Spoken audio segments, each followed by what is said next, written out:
오늘 말씀은 데살로니가 전서 5장 16절부터 24절의 말씀입니다.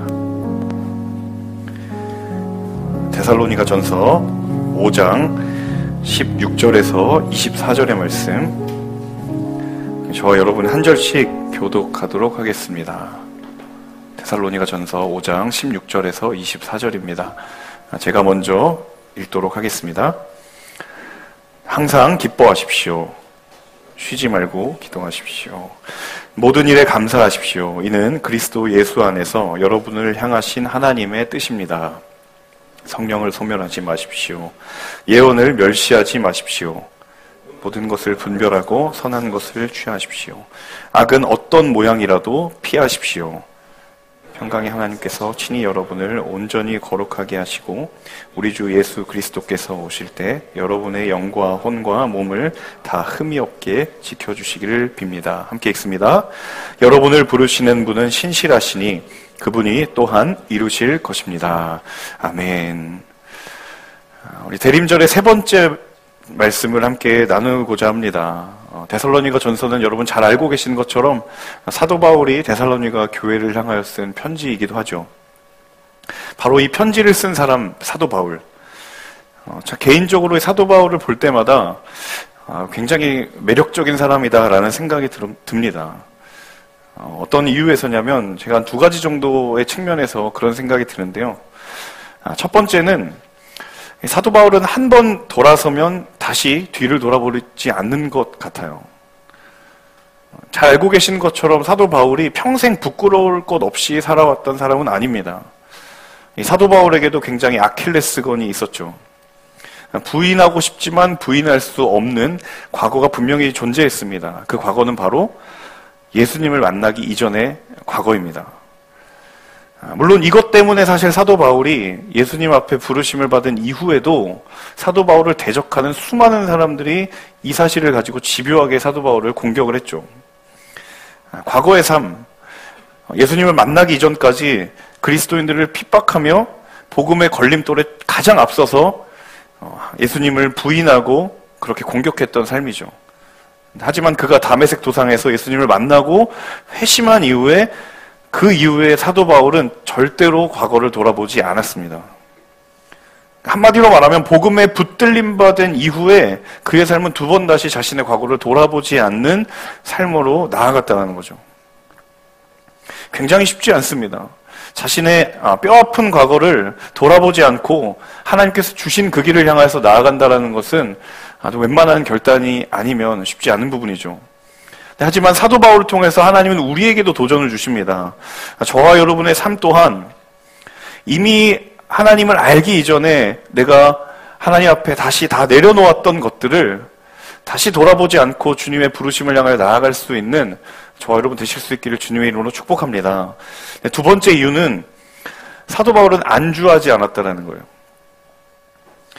이 회심을 한 이후에 예수님을 만난 이후에 그가 복음을 전하는 것 그리고 예수를 닮아가는 것에 그 길에는 끝이 없다라고 바울은 곳곳에서 이야기를 합니다. 그 인생의 좌우명과 같은 고백들을 살펴보면 잘 그것이 드러나 있어요. 표대를 향하여 그리스도 예수 안에서 하나님이 위에서 부르신 부르심의 상을 향하여서 내가 달려간다.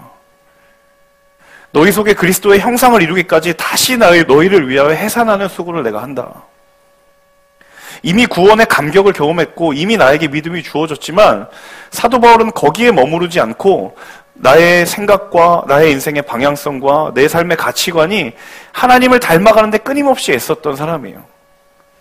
정말 멋있는 것 같아요. 안주하지 않았고 영적인 안주함을 끊임없이 경계하고 내가 어제보다는 오늘도 예수를 닮아가고 오늘보다 내일도 예수님을 닮아가고자 하는 그 영적인 치열한 몸부림이 바로 사도 바울을 사도 바울 되게 했을 것이다라는 생각이 듭니다. 저와 여러분의 삶에 이 예수를 닮아가는데 포기가 없기를 축복합니다. 우리의 삶을 통해서 복음이 드러나는데 멈춤이 없기를 주님의 이름으로 축복합니다. 오늘 이 사도 바울의 겉면을 몇 가지를 함께 나누면서 우리에게도 또 동일하게 주시는 그 하나님의 도전들을 나누기를 원하는데요. 우리 먼저 16절부터 18절까지 세 구절의 말씀을 함께 읽어보도록 하겠습니다. 16절부터 18절의 말씀입니다. 함께 읽습니다. 항상 기뻐하십시오.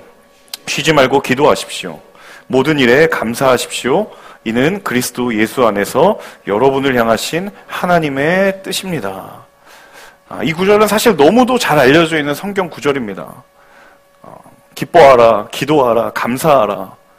근데 이 세 구절에 좀 주목해보고 싶은 것이 있는데요. 그것은 뭐냐면 이 세 가지 명령 앞에 붙어있는 수식어들이에요. 16절을 보시면 기뻐하라고 그러는데 어떻게 기뻐한다고요? 항상 기뻐하라. 자, 기도를 해야 되는데 어떻게 기도해야 되냐면 쉬지 말고 기도해야 되고, 감사를 해야 되는데 무엇에 감사한다고요? 모든 일에 감사한다고. 사실 기뻐하고 기도하고 감사하라는 명령도 너무너무 중요한데 사도 바울이 왜 이 앞에 항상 기뻐하라고 이야기했고, 왜 쉬지 말고 기도하라고 이야기했고, 왜 모든 일에 감사하라고 이야기했는지 사도 바울은 분명히 이유가 있는 거예요. 제가 이 구절을 묵상하다가 이 세 가지 수식어, 항상, 쉬지 말고, 모든 일에 이 세 가지 단어에 한 가지 공통점이 있다는 것을 알게 됐습니다. 그것은 바로 꾸준함입니다. 꾸준함. 첫 번째 나누고 싶은 것은 임팩트의 꾸준함을 더하라는 겁니다. 함께 따라해 볼까요? 임팩트의 꾸준함을 더하라. 우리의 부르신 자리가 언제 가장 빛나는가? 그것은요, 꾸준히 그 자리를 지킬 때 빛납니다. 누군가의 시선을 사로잡을 만한 강렬한 무언가가 조금 부족해도 꾸준하게, 신실하게, 성실하게 그 자리를 끝까지 지키는 모습이 사실 결국엔 그것이 하나님 앞에서 가장 임팩트 있는, 가장 강렬한 모습이라는 거예요. 세상에 많은 사람들이 누군가에게 내 존재를 강하게 인상을 남기고 싶어 합니다. 강렬한 인상을 남겨주고 싶어 해요. 직장을 다니는 사람들은 직장의 상사에게 내 존재에 대한 강한 인상을 남겨서 내가 그 이후에 직장의 생활이 더 순탄하고 평탄하기를 원하죠. 연애를 하면 호감을 가지는 남자 혹은 상대 여자에게 나를 강하게 어필해서 인상을 남기기를 원해요. 강렬한 인상을 주어서 내가 원하는 것을 이루기를 원하는 그 마음이 우리에게 다 있다는 거예요. 그런데 여기에서 여러분이 기억하셔야 될 중요한 한 가지 사실은요, 꾸준함이 없는 임팩트는 인상을 남기는 것이 아니라 실망을 남긴다는 거예요. 꾸준함이 없는 충격, 꾸준함이 없는 인상은, 강렬한 인상은 그 사람에게 인상을 남기는 것이 아니라 실망을 남기게 되어 있다는 거예요. 사람들이 연애 초나 혹은 결혼 초에 상대방의 연인 혹은 배우자에게 정말 별도 따다 줄 것처럼 말하고 행동합니다. 참, 그러면 당사자는 어떻게 생각하냐면 그런 모습을 보면서 아, 내가 정말 사람 하나 잘 만났구나. 그런데 문제는요, 그 모습이 꾸준하지 않고 일정하지 않으면 인상에 남기는 게 아니라 실망을 남기는 거예요. 야, 몇 년 전까지만 해도 당신이 나한테 그렇게 해줬는데 이제는 뭐 온데간데 없구나. 제가 그 말 안 들으기 위해 몸부림치면서 살아가거든요. 수련회 가서 은혜 잔뜩 받고 온 느낌이 마구마구 들어요. 여러분 수련회 경험해 보시거나 컨퍼런스 경험해 보시면 와, 이제는 내가 뭔가 달라졌겠구나. 이제는 내가 무언가 할 수 있겠구나. 당장이라도 내가 선교지 나가서 순교할 것처럼 말하고 다녀요. 그런데 어느 순간에 보니까 그 사람이 교회에서 보이지 않아요. FA를 다녀왔고 내가 헌신하고 왔는데 보이지 않는 사람들이 있어요. 왜 그럴까? 임팩트는 있는데 꾸준함이 없는 거예요.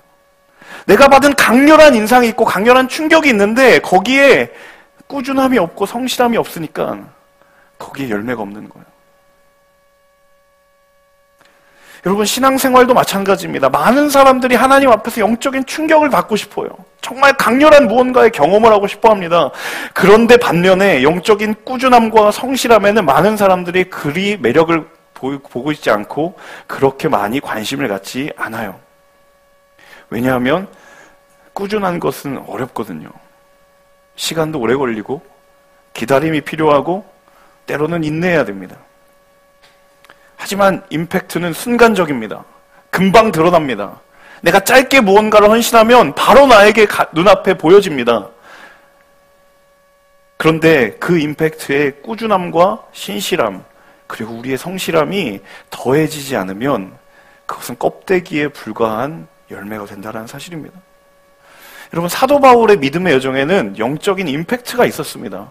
누가 다메섹 도상에서 부활하신 예수님 그리스도의 환상을 보겠어요? 엄청난 충격입니다. 그런데 그 임팩트가 무엇으로 인하여서 빛나는 줄 아세요? 영적인 꾸준함이에요. 끝까지 내가 하나님의 나에게 주신 길을 달려가겠노라고 하는 이 영적인 성실함과 꾸준함 때문에 그 사도 바울이 경험했던 부활하신 예수 그리스도의 환상을 본 그 임팩트가 아름답게 빛나는 거예요. 여러분, 기뻐해야 되는 것, 감사해야 되는 것, 기도해야 되는 것 누가 모릅니까? 그 임팩트에 여러분 항상 모든 일에 그리고 끝까지 여러분의 성실함과 여러분의 꾸준함을 더하십시오. 그러면 그 기도와 그 감사와 그리고 그 기쁨이 더 아름답게 빛날 줄로 믿습니다. 사랑하는 여러분, 영적인 임팩트 위에 꾸준함과 성실함을 더하실 수 있기를 주님의 이름으로 축복합니다. 끝까지 변하지 않고 그 자리를 지키는 사람이 결국에는 가장 임팩트 있는 사람이에요. 우리의 걸음은 하나님이 우리를 부르실 때까지, 하나님이 이제 도착했다라고 말하시기 전까지는 묵묵히 걸어가는 것입니다. 그 믿음의 열매가 풍성하게 거두어지는 우리 모두가 될 수 있기를 주님의 이름으로 축복합니다. 우리 이어서 19절과 20절의 말씀 읽겠습니다. 19절과 20절입니다. 성령을 소멸하지 마십시오. 예언을 멸시하지 마십시오. 두 번째 나누고 싶은 것은 하나님을 인정하라는 겁니다. 하나님을 인정하라. 성령을 소멸하지 말라. 이 소멸이라는 단어를 가장 원어에 가깝게 해석하면요, 어떻게 되냐면 성령이 하시는 일을 멈추게 하지 말라. 성령이 하시는 일을 멈추게 하지 말라는 거예요. 이상합니다. 성령이 하시는 일, 하나님이 하시는 일을 어떻게 사람이 멈추게 할 수 있을까? 어떻게 가로막을 수 있을까? 하나님이 하시는 일이 사람이 가로막을 만큼 그렇게 무능한 일인가? 라고 물으실 수도 있겠는데요. 하나님은 우리의 삶에 때로 강권적으로 개입하시기도 합니다. 정말 우리가 막을 수 없을, 거부할 수 없을 정도로 강하게 역사하시기도 하지만 많은 부분에 있어서 하나님은 우리의 선택과 우리의 의지를 존중하세요. 내 안에 성령이 하시는 역사를 내가 받아들이지 않을 수도 있다라는 거예요. 예언을 멸시하지 말라는 건 무슨 뜻인가? 여러분, 흔히 사전적인 의미의 예언은 앞으로 일어날 일에 대한 그런 미리 말하는 예견 같은 것이지만 성경에서 예언은 하나님의 말씀이에요. 그러니까 예언을 멸시하지 말라는 건 하나님의 말씀을 하찮게 여기지 말라는 거예요. 외면하지 말라는 거예요. 성령을 소멸하지 말라, 예언을 멸시하지 말라, 두 가지의 공통점은 하나님을 인정하라는 거예요.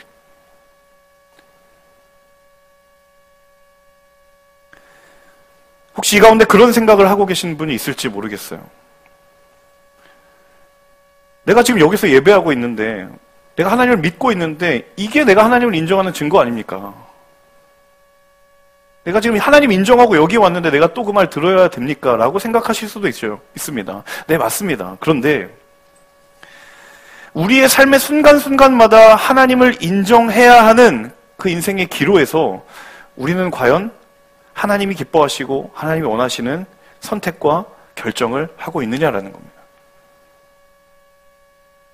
이 헬라어로 인정하다라는 뜻이요, 한 마음으로라는 의미를 가진 단어에서 파생된 단어예요. 어근이 같아요. 한 마음으로. 여러분, 하나님을 인정하라는 말은 또 다른 말로 표현하면 뭐냐면 하나님의 마음과 내 마음이 어떤 마음이다? 한 마음이다라는 거예요. 내가 하나님을 인정한다라는 건 하나님의 마음과 내 마음이 정확하게 일치해 있고 합해져 있다라는 거예요. 여러분, 하나님이 우리가 이 자리에서 예배하는 거 너무 기뻐하십니다. 그런데 하나님은 조금 더 나아가 우리의 삶에서 하나님의 마음과 우리의 마음이 일치되기를 원하세요. 그러면 하나님이 뜻대로, 하나님이 원하시는 대로 선택하는 거예요. 하나님을 인정하기 때문에 내가 교회에 출석하고 예배를 드리지요. 맞습니다. 그런데 내 삶의 중요한 길목에서 내가 내리는 결정과 그리고 내가 취하는 선택이 하나님과 무관하다면, 그 마음이 하나님과 맞닿아 있지 않다면 여러분, 그 자리에서 나의 마음과 하나님의 마음이 하나가 되도록 주의 뜻을 구하는 우리 모두가 될 수 있기를 주님의 이름으로 축복합니다. 하나님은 우리가 조금 더 밀접한 삶의 순간 속에서 하나님을 인정하기를 원하세요. 여러분, 하나님을 위해서 시간을 구별할 때 그 하나님의 마음을 구할 수 있습니다. 그게 진짜 하나님을 인정하는 겁니다. 성령을 소멸하지 말라, 예언을 멸시하지 말라는 건 하나님과 한 마음이 되라는 거예요. 그래서 하나님을 인정하라는 것입니다. 저와 여러분이 하나님을 인정하는 삶이 되기를 주님의 이름으로 축복합니다. 21절과 22절의 말씀 함께 읽도록 하겠습니다. 21절과 22절입니다. 모든 것을 분별하고 선한 것을 취하십시오. 악은 어떤 모양이라도 피하십시오. 세 번째는 무엇을 버리고 취할 것인지 분별하라는 거예요. 같이 한번 따라해 볼까요? 무엇을 버리고 취할 것인지 분별하라. 제가 자막에 어디에 따옴표를 해놓은지 보이시나요? 네, 무엇입니다. 21절과 22절은 정반대의 명령이에요. 21절은 취하라는 거고 22절은 피하라는 겁니다. 선한 것은 취하고 악한 것은 피하라는 거예요. 굉장히 당연한 명령처럼 보이죠. 당연한 명령입니다. 그런데 우리에게 굉장히 이 명령이 어려운 게 까닭이 있습니다. 두 가지 때문이에요. 첫 번째는 버려야 될 것을 취하고 취할 것을 버리고 있는 도전이 있다는 거죠. 악을 버리고 선을 취하라고 그랬는데 나는 대체로 악한 것을 취하고 선한 것을 버리고 있는 것은 아닌가라는 도전이 있는 거예요. 또 한 가지의 도전은 내가 이미 취하고 있는 것 가운데 버려야 될 것이 분명히 존재함에도 불구하고 인정하지 않거나 아니면 인식하지 못하거나 이미 내가 취하고 있는 것, 내 손에 쥐고 있는 것들 중에 분명히 피하고 버려야 될 무언가가 있음에도 불구하고 그것을 버려야 된다라고 인정하지 못하거나 아니면 버릴 것이라고 인식하지 못하거나 여러분, 이 21절, 22절의 사도 바울의 권면의 방점은 버리라, 취하라, 피하라 여기에 있는 것이 아니에요. 무엇을 취할 것인가? 무엇에 있다라는 거예요. 무엇을 버릴 것인가? 무엇을 취할 것인가? 이것이 먼저 구별되어야 된다는 거예요. 우리에게 도전하는 직면하는 도전이 취해야 할 대상과 버려야 될 대상이 서로 바뀌어 있다는 거예요. 악한 것은 어떤 것이라도 버리라고 했는데 이것을 취하고 있는 우리의 삶이 있고 선한 것은 취해야 된다라고 말하고 있는데 이것을 버리고 있는 우리의 삶이 있는 것은 아닌지 이미 내가 취하고 있는 것들 가운데 분명히 버려야 될 것이 있음에도 불구하고 그것을 여전히 붙들고 있는 것으로 착각하고 있는 것은 아닌지 근데 왜 그럴까요? 왜 우리는 그렇게 혼동할까요? 여러분 우리 눈에 하나님이 취하라고 말하는 것들은 그렇게 매력적으로 보이지 않습니다. 그렇게 좋아 보이잖아요. 근데 반면에 하나님이 버리라고 한 것들은 굉장히 좋아 보입니다. 굉장히 좋아 보여요. 그래서 사도 바울이 이 명령 이전에 말한 것이 무엇이냐면 여러분 21절 한 번만 더 우리 읽어볼까요? 자막팀 한 번만 더 부탁드립니다. 21절 함께 다시 한번 읽어보겠습니다. 21절 한 번만 더 읽겠습니다. 함께 읽습니다. 모든 것을 분별하고 선한 것을 취하십시오. 자, 이 취하라는 명령 이전에 뭐가 있어요? 모든 것을 분별하고. 굉장히 중요한 존재입니다. 선한 것을 취하고 악한 것을 피하라고 하는 것에 굉장히 중요한 존재는 뭐냐면 모든 것을 분별하고 해요. 뭘 분별할까요? 무엇을 취할 것이고 무엇을 버릴 것인지를 먼저 분별하라는 거예요. 분명히 이게 앞에 있습니다.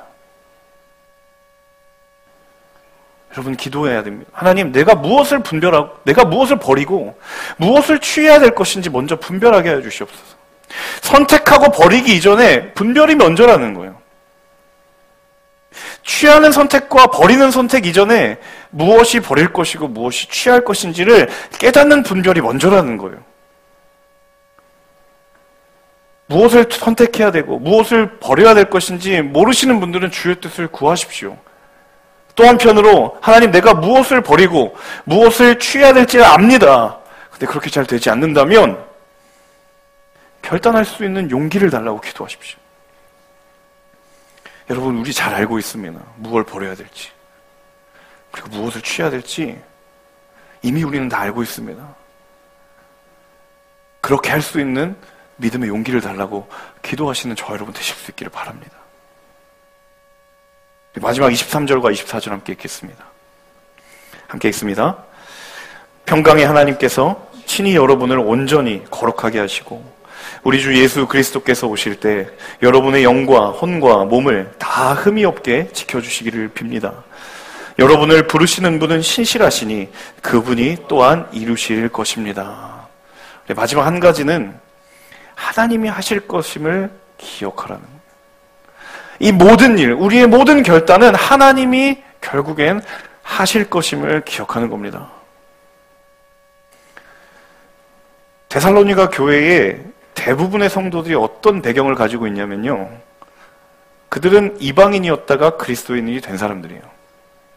무슨 의미냐면 여전히 삶의 환경들은 다 이방인이에요. 혈통도 이방인이고 출신도 배경도 다 이방인입니다. 다만 그들의 신앙이 복음을 받아들이고 그리스도인이 됐을 뿐이에요. 여전히 그들은 이방인입니다. 오랜 기도와 고민 끝에 예수를 믿기로 작정하고 교회의 문턱을 넘었던 그 사람들에게 얼마나 감격과 기쁨이 있을까. 처음 여러분 교회 다니기 시작할 때 얼마나 듣는 것마다 새롭고 경험하는 것마다 은혜가 됐습니까? 그런데 신앙생활의 시간이 길어지고 내 안에 경험이 쌓이면서 알지 못했던 도전에 직면하는 경우가 많아요. 안 했던 큐티를 시작하고 하지 못했던 순모임을 하고 개인적으로 말씀을 읽으면서 우리에게 굉장히 은혜도 있지만 또 한편으로는 전에 알지 못했던 영적인 도전들이 보이기 시작하는 거예요. 어떤 도전이냐면 내가 과연 하나님을 닮아가는 것이 가능할까? 이 얼마나 요원한 일처럼 느끼겠어요. 데살로니가 교회의 성도들이 예수에 대한 복음을 듣고 감격을 해서 신앙생활하기로 작정을 했는데 항상 기뻐해야 되고 쉬지 말고 기도해야 하고 모든 일에 감사해야 하고 예수 그리스도를 닮으라는 사도 바울의 권면이 복음을 듣기보다 교회에 들어왔을 때 더 많은 거예요. 근데 여전히 그들의 배경은 이방인들이에요. 집에 돌아가면 믿지 않는 가족이 있어요. 나는 구원받았지만 우리의 형제들은 여전히 태양을 숭배하고 신전에 나가요. 그 상황 가운데서 내가 믿는 자로서 그리스도인임을 지켜야 돼요. 드러내야 합니다. 시간이 흘러가면 그 도전이 계속 부딪히면 스스로에게 그런 회의감이 드는 거죠. 주님을 닮아가는 거 과연 가능할까? 매번 나는 넘어지고 매번 나는 실패하는데 이것이 가능할까? 여러분 혹시 이런 물음이 여러분에게도 들지 않으세요? 교회를 조금씩 더 많은 경험을 하면서 나에게 은혜도 있지만 한편으로는 내가 갈 길이 멀구나. 나에게 주어진 하나님이 요구하시는 부르심이 아직은 멀구나. 그런 무릎에 꼬리를 물면서 다다르는 우리의 생각은 과연 가능할까? 더 나아가면 난 구원받은 게 맞을까? 라는 물음까지도 우리 안에 들 때 데살로니가 교인들도 마찬가지였다는 거죠. 예수를 믿고 그리스도인이 되겠다고 결단했는데 여전히 그들의 삶의 자리는 이방인들의 자리예요. 내가 이제 그리스도인 되었으니 모든 것이 완전히 변했겠구나 라고 생각하는 사람도 있었겠지만 여전히 변하지 않는 내 삶의 모습들을 보면서 나는 여전히 과거의 삶에 끊어지지 못하고 습관대로 살아가고 있는 그런 내 모습을 보면서 이게 뭐지? 라는 물음이 엄습할 수도 있다는 거예요. 문제는요, 실제로 이방인들의 교회에 그런 고민을 하는 사람들이 굉장히 많았던 것 같아요. 왜냐하면 그런 고민하는 사람들을 흔드는 거짓 선지자들이 굉장히 많았거든요. 고민하니까 다가와서 뭐라고 하냐면 그래, 뭐 하나 흔적이라도 새겨야 되지 않겠냐, 할례 받자. 그럼 조금 마음의 평안이 있을 거야. 네가 이방인이라서 그래. 내가 유대인으로 내가 태어나서 경험해봤는데 할례 받아야 돼. 사람들을 그렇게 흔드는 거예요. 또 보니까 교회를 다니는 것 같긴 한데 영 모습이 좀 그런데, 초대교회에 수많은 사람들이 거짓 선지자들이 들어와서 그들을 미혹하는 거예요. 왜냐? 자신의 삶을 바라보니까 형편없거든요. 변한 것이 하나도 없거든요. 변한 것은 딱 한 가지. 내가 예수님을 믿는다라고 말한 것 이외에는 변하는 것이 없는 사람들을 바라보면서 수많은 이단과 영적인 공격들이 있었습니다. 그런 그들에게 사도 바울에게 주시는 하나님의 약속의 말씀이 무엇인가? 하나님이 당신을 온전하게 하실 것이다라는 겁니다. 이 권면의 결론은 무엇이냐면 하나님이 우리에게 주신 모든 부르심의 자리를 하나님이 온전하게 하실 것이다라는 거예요. 여러분을 부르시는 일은 신실하시니 그분이 이루실 것이다라는 거예요. 이 권면의 결론은 그것입니다. 내가 이루는 것이 아니라 하나님이 이루실 것이다. 나를 부르신 하나님이 그 일을 완성시킬 것이다라는 그 약속의 말씀이 이 교회 가운데 들려지는 거예요. 여러분 이 사실을 믿으십니까? 저와 여러분의 삶 가운데도 교회를 다닌다라고 말하지만 형편없는 모습을 바라보면서 오늘도 돌아가면 나는 똑같이 예전에 다를 바 없는 삶을 살아가고 있을 때 하나님이 우리에게 말씀하시는 분명한 약속은 하나님이 그 일을 이루실 줄로 믿습니다. 우리의 영과 혼과 몸을 거룩하게 하시고 온전케 하시는 분은 하나님의 주권 안에 있는 줄로 믿습니다. 그 약속을 따라 부르심의 자리로 다시 나아가시는 저와 여러분 되실 수 있기를 주님의 이름으로 축복합니다. 하나님, 내 안에 하나님의 형상 닮은 모습이 없고 모자라고 부족하지만 하나님 나를 부르셨고 하나님 나를 그렇게 자녀 삼아 주셨으니 그 일을 이루어 주시옵소서. 그 일을 이루어 주시옵소서. 하나님의 형상 닮도록 하나님 일하여 주시옵소서. 이 기도에 소망을 붙들고 다시 우리가 주 앞에 나가 우리를 온전케 하시는 주 앞에 다시 서는 저와 여러분 되실 수 있기를 주님의 이름으로 축복합니다. 함께 기도하며 나아가겠습니다.